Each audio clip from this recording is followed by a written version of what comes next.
Délivrance environnementale, couche de délivrance environnementale. Veuillez écouter attentivement. Je veux me référer à deux écritures.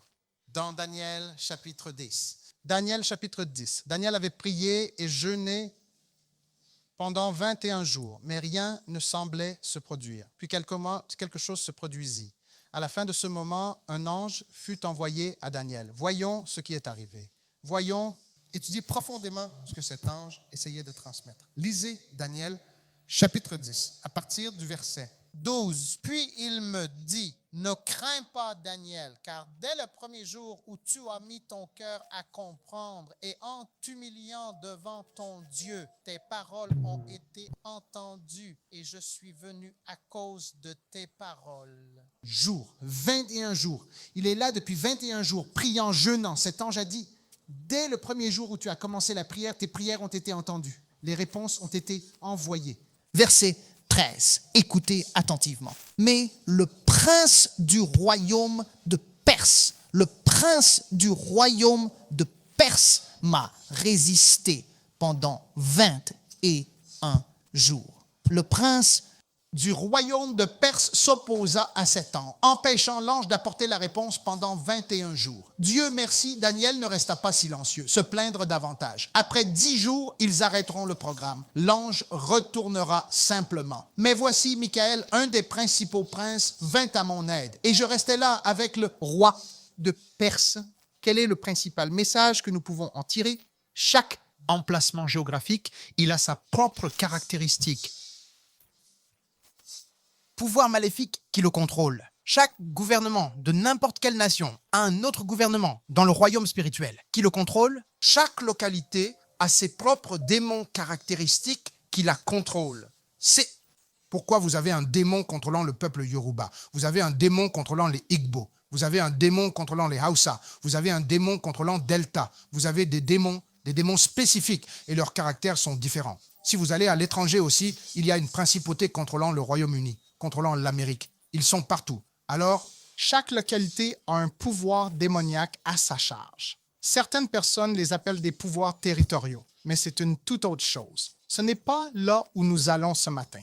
Ce que je veux vous dire, c'est ceci. Nous sommes tous produits d'environnement, produits de l'environnement. Par exemple, maintenant, mon père était dans la police. Nous avons grandi dans les baraquements de police. Et dans les baraquements de police, la lingua franca, la langue que vous parlez, est le pidgin English. Donc maintenant, dans les baraquements de police, moi, j'apprends comment aujourd'hui ils parlent le pidgin English. Je connais la langue là-bas. Donc, nous sommes tous des produits de notre environnement. Si vous prenez 2 nourrissons nés au Nigeria, oui, vous en laissez un au village. Emmenez l'autre peut-être en Angleterre. Laissez celui-là au village. Emmenez l'autre au Royaume-Uni. Après 40 ans, réunissez-les. Quand vous les réunirez après 40 ans, vous remarquerez que leur anglais parlait, leur langue, leur mode, leur nourriture, leurs amis, tout a été différent. Pourquoi?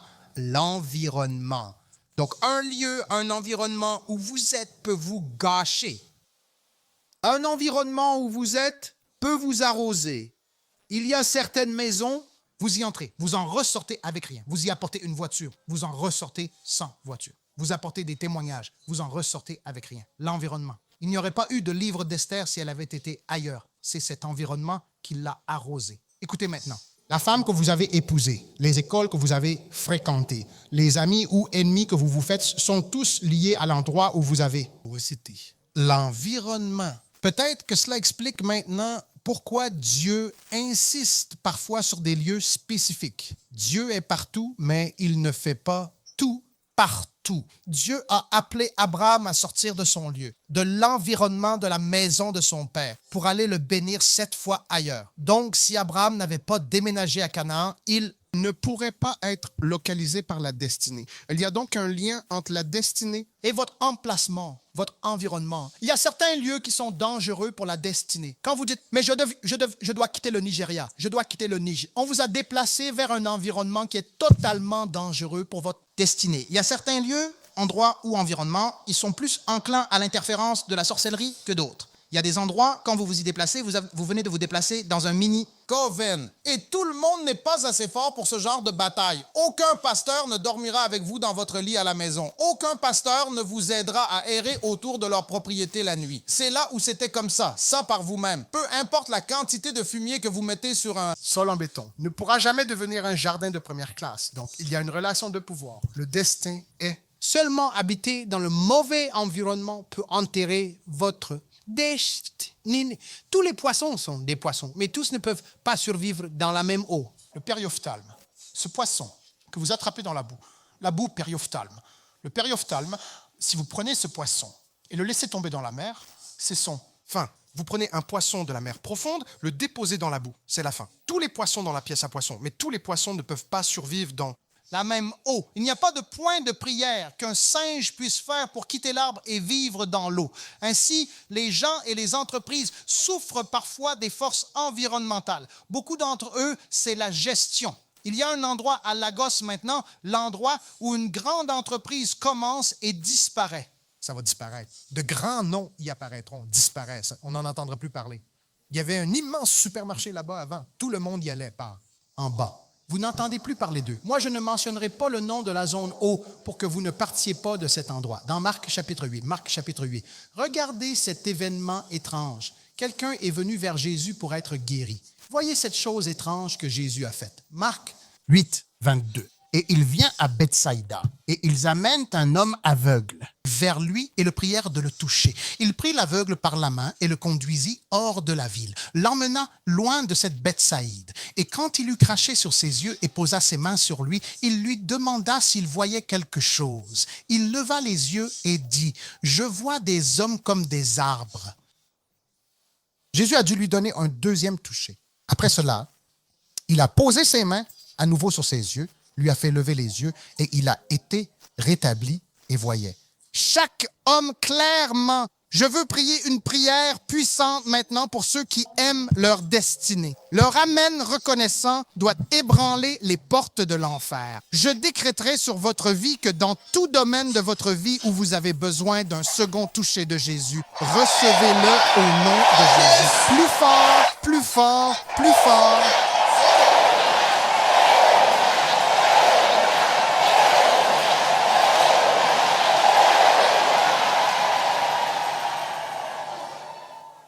Jésus l'a touché une seconde fois. L'homme voyait clairement. Pour que le roi des rois doive toucher une personne deux fois, cela montre à quel point ses ennemis et ses combats étaient profonds, obstinés et puissants. Verset 26. Et il l'a renvoyé à sa maison. Regardez, disant, n'entrez ni dans la ville, ne le dites même à personne dans la ville, tu es étrange. Ne pensez-vous pas? Étrange, toi seul as été guéri maintenant. Ne va pas dans cette ville. Ne dis à personne dans cette ville. Je prie pour quelqu'un ici. Toute sorcellerie de village qui t'a suivi, où que tu sois, avec cette foi, amen. Enterre-les au nom de Jésus. Plus fort.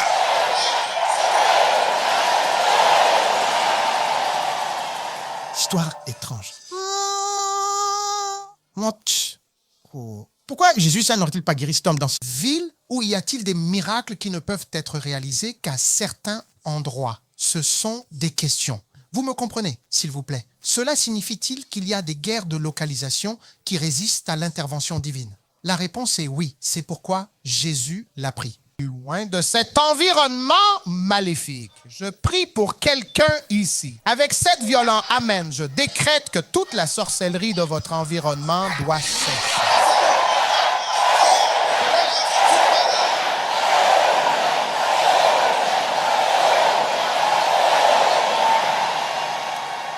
Y a-t-il des endroits qui combattent le mouvement de la puissance de Dieu, qui le contestent?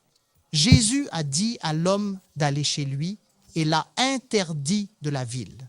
Pourquoi? Cela signifie que certains environnements sont des dévoreurs de témoignages. Il y a quelques années, ici à Waya, ce bloc de 8 ou 6 appartements, parce qu'il était proche de l'université de Lagos. Un frère, aussi un enseignant.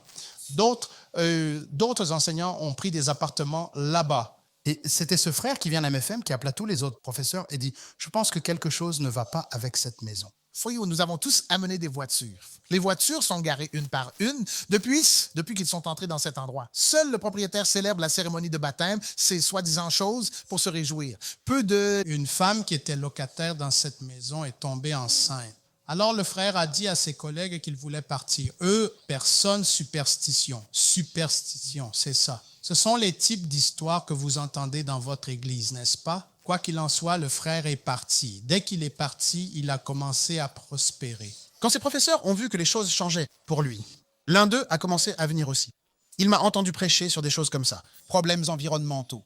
Et j'ai dit qu'ils devraient aller oindre des terrains avec de l'huile ce jour-là après notre programme.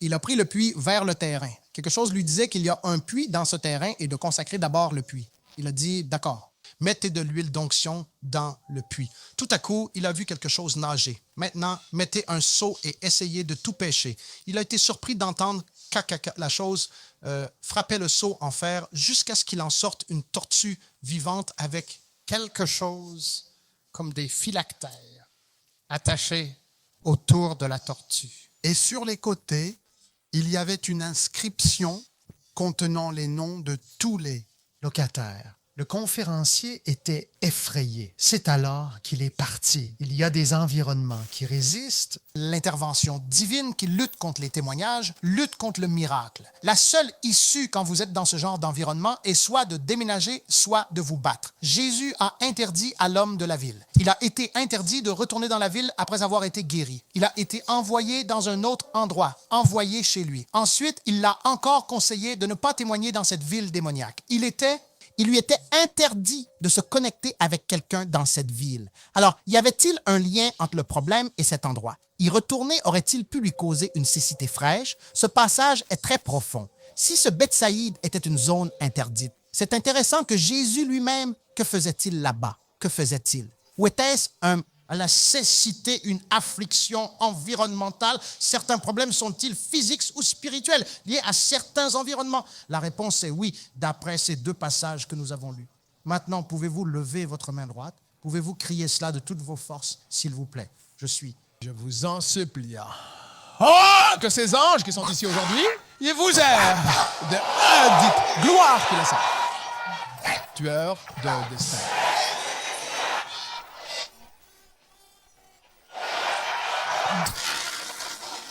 Au nom de Jésus,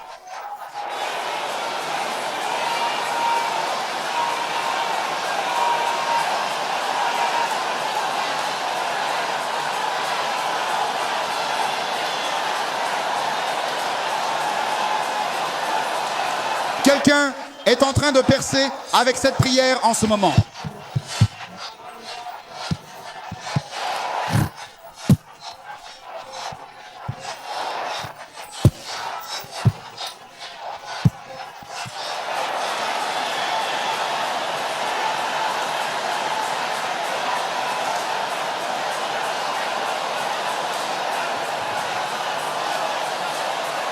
Ouvre ta bouche, ouvre ta bouche, ouvre ta bouche, ouvre ta bouche.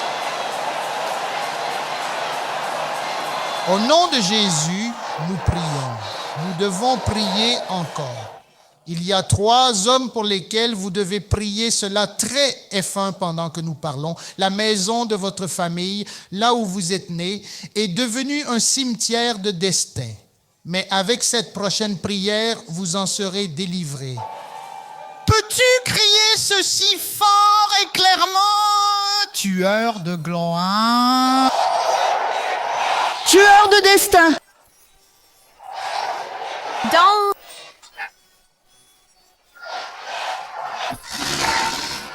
Le nom de Jésus.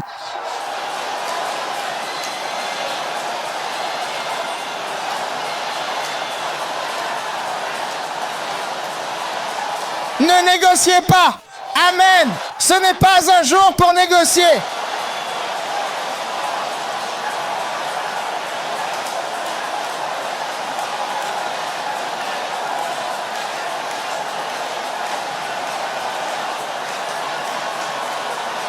Au nom de Jésus, nous prions. Silence, tous les yeux fermés. Veuillez patienter. Je vais commencer à prier pour certaines personnes. Juste cette prière. Reçois la délivrance du pouvoir de l'entreprise de ton Père.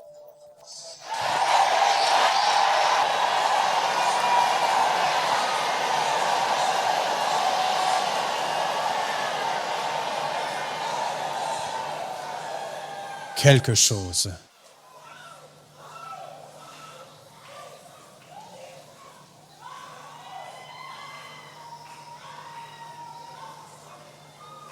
Recevez la délivrance du pouvoir de votre placenta, enterré dans l'entreprise de votre famille. Au nom de Jésus.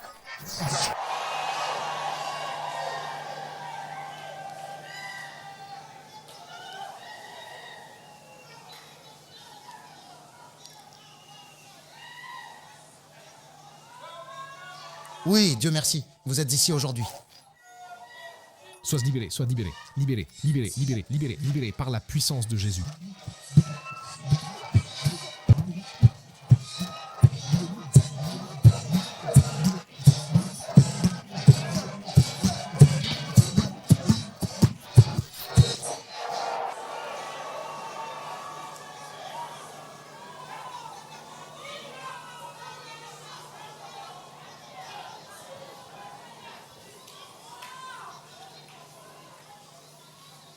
Amen. Asseyez-vous encore quelques minutes. Il y a quelque chose dans l'école de la délivrance appelé spirituel l'assainissement environnemental. L'assainissement environnemental spirituel. C'est-à-dire le nettoyage et le maintien de la pureté de votre environnement spirituel. Cela signifie éliminer les impuretés spirituelles de votre environnement par la prière et jeûne.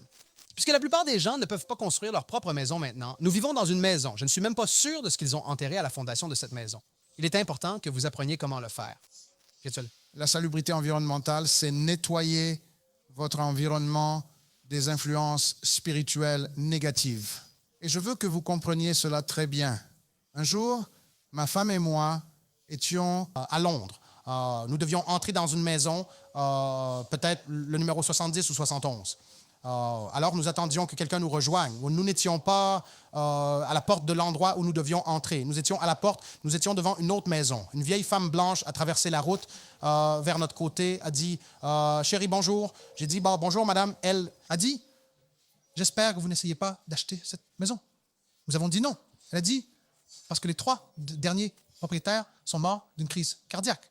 Donc, la vieille femme vivant dans le coin savait que quiconque achète cet endroit fera une crise cardiaque. Donc, la délivrance environnementale est très importante.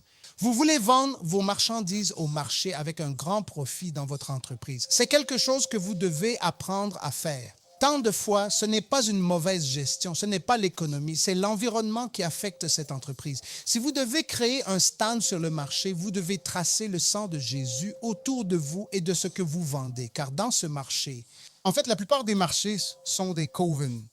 En fait, pour être tout à fait honnête, si vous entrez dans un marché et Dieu ouvre vos yeux, vous n'achèterez rien. Vous partez probablement en courant. Wow! Certaines personnes, ils vendent du gari, des tomates, des piments. Ils sont à l'envers. Pour vous, ils semblent droits. Pour les esprits, ils sont à l'envers. Une partie de ce qu'ils vendent est à l'opposé de ce que vous voyez. L'huile peut être du sang. Toutes sortes de choses dans le marché. Et vous dites, donc notre marché local est comme ça. D'accord. Nous allons dans un supermarché. Celui-là est encore pire. Parce que dans le supermarché, ils ont apporté quelque chose d'Afrique du Sud, un camion du Ghana, quelque chose du Canada et même du Royaume-Uni. Il y a des esprits qui les accompagnent pour venir. Donc, ce n'est pas en vain. Puis toussez sur votre nourriture avant de la manger. Vous toussez, battez votre nourriture avant de la boire. Améliorer. Vous avez votre eau de manne à vos côtés pendant que vous la buvez. Donc, il y a quelque chose appelé délivrance environnementale. C'est biblique, c'est spirituel. Mais nous devons être clairs. Les esprits territoriaux existent. Les environnements peuvent être spirituellement souillés. Les environnements peuvent être assiégés par l'ennemi à moins d'être délivrés. Une terre peut être souillée par le péché et pratiques maléfiques. Une terre peut être souillée par cela. Eh bien, voyez si vous êtes ici en tant que dame. Un homme non marié vous a emmené à l'hôtel et a couché avec vous là-bas. Sachez que vous ne connaissez pas cela. Endroit, car toutes sortes de choses y circulent. Vous ne savez même pas avec quelle dernière prostituée ils ont couché sur le lit où ils vous ont mis. Sachez aussi que les esprits maléfiques peuvent s'attacher à Un emplacement. Il reste simplement là. S'il s'attache à un emplacement et que Dieu ne vous a pas demandé d'y aller, y aller est un problème. Les malédictions et alliances faites sur la terre vont bloquer les bénédictions. Beaucoup de combats ne sont pas vraiment personnels, ils sont environnementaux. Mais si vous êtes habitué à la délivrance environnementale, cela vous évitera beaucoup de chagrin. Cela vous donnera la liberté face à la peur. Langue étrangère, 3,47. Harcèlement démoniaque vous aide à maintenir votre protection. Toutes les attaques démoniaques ne viennent pas des gens, parfois des lieux. Ensuite, encore une fois, Dieu peut bénir ou maudire un environnement.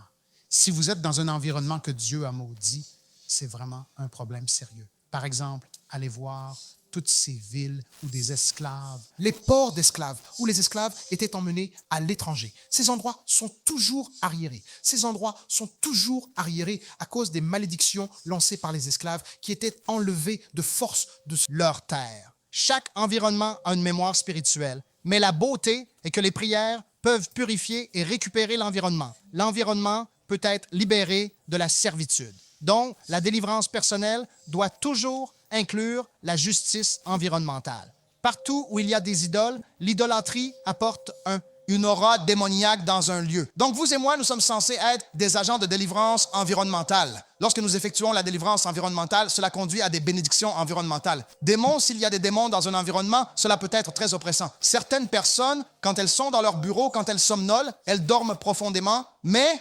immédiatement qu'ils entrent dans leur maison, l'oppression commencera. Ainsi, la délivrance personnelle implique aussi la délivrance environnementale.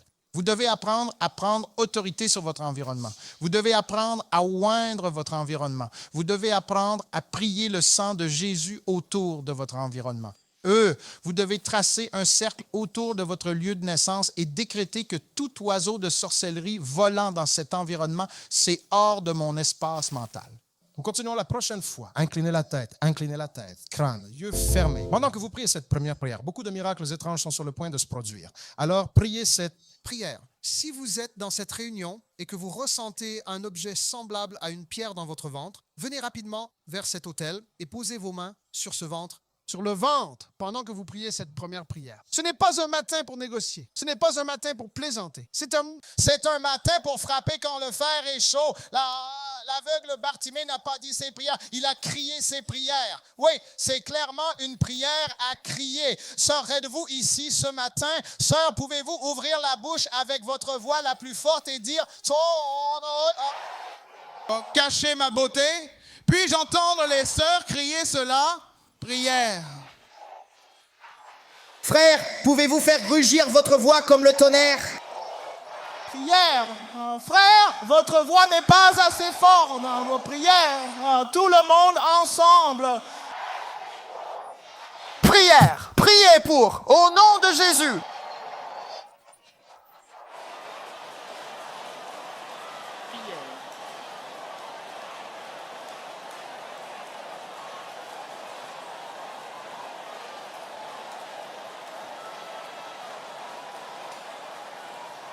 Au nom de Jésus, nous prions. La plantation de l'Esprit Marie à l'intérieur de cet utérus, la plantation des ténèbres à l'intérieur de cet utérus. Prêtez attention à la parole du Seigneur. Les étrangers disparaîtront. Ils se sont enfuis de leur lieu clos.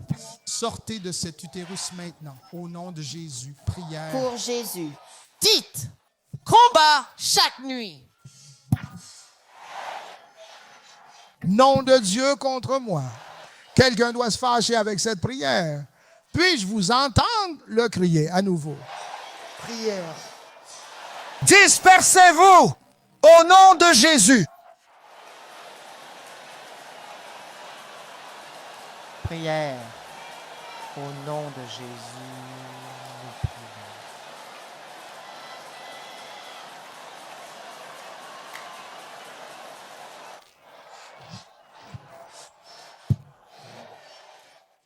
Il y a des miracles étranges qui se produisent ici, aujourd'hui. Pendant que vous priez cette prochaine prière, si vous êtes, disons, des parents qui sont ici et que vous êtes convaincus qu'un pouvoir manipule le cerveau de votre enfant, dirigez-vous vers l'autel. Je me tiendrai dans la brèche pour eux et prierai. Pouvez-vous crier cela haut et fort? Ah! Chargé de réduire ma gloire au silence! Va! Au nom de Jésus!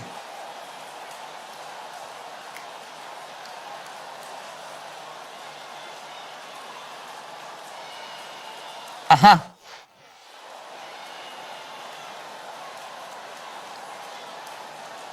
Ouvre ta bouche. Ouvre ta bouche. Ouvre ta bouche.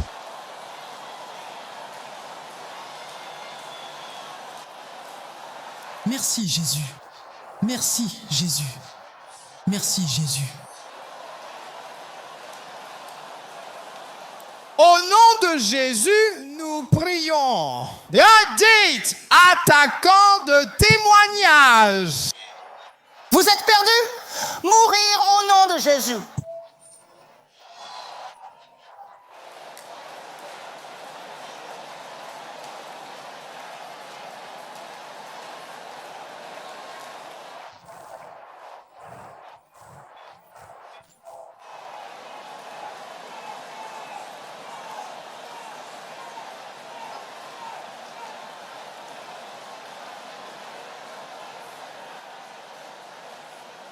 Au nom de Jésus, nous prions. Beaucoup de choses se passent en même temps. Cette personne là-bas, les flèches de paralysie tirées dans vos jambes et vos mains sont retournées aux expéditeurs maintenant.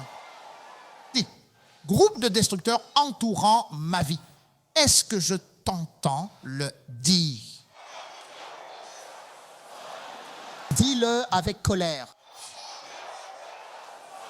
Crie-le avec feu. Détruis-toi au nom de Jésus.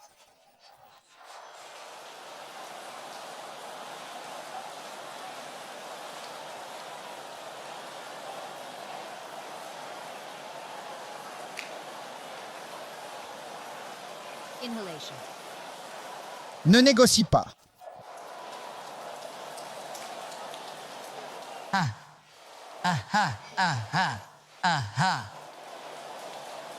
Au nom de Jésus, nous prions. Dites chaque mission démoniaque sur ma vie. Pouvez-vous le crier fort? Criez-le encore fort et clair. Au nom de Jésus.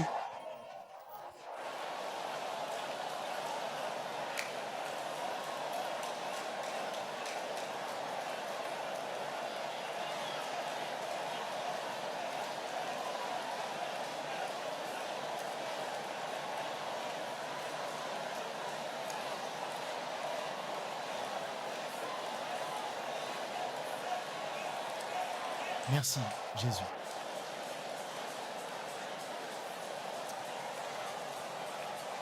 Amen.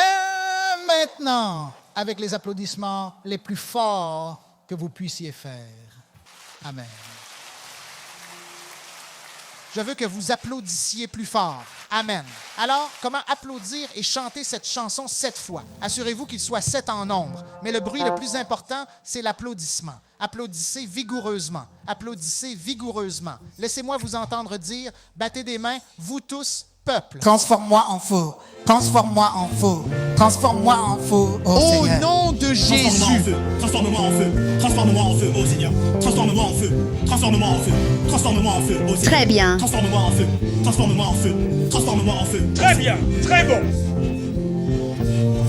Transformez-moi en feu. Oh oui, transformez-moi en feu. Oh oui, transformez-moi en feu. Oh oui, transformez-moi en feu. Oh Seigneur, au nom de Jésus, transformez-moi en feu. Transformez-moi en feu. Oh oui, transformez-moi en feu. Oh non, au nom de Jésus, transformez-moi en feu. Transforme-moi en feu. Oh non, au nom de Jésus. Transforme-moi en feu. Transforme-moi en feu. Oh non, au nom de Jésus. Transforme-moi en feu. Oh non, au nom de Jésus. Transforme-moi en feu. Oh non, au nom de Jésus. Transforme-moi en feu. Oh non, au nom de Jésus.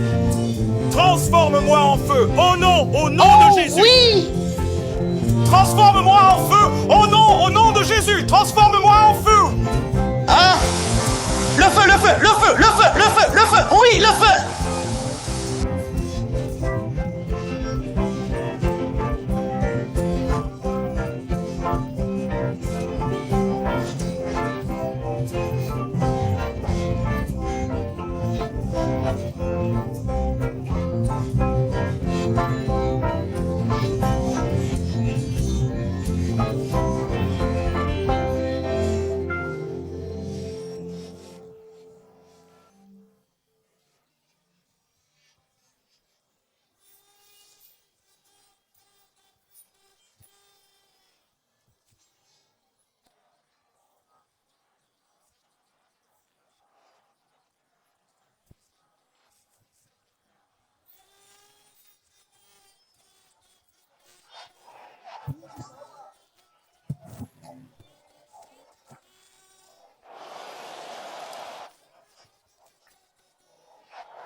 Jésus.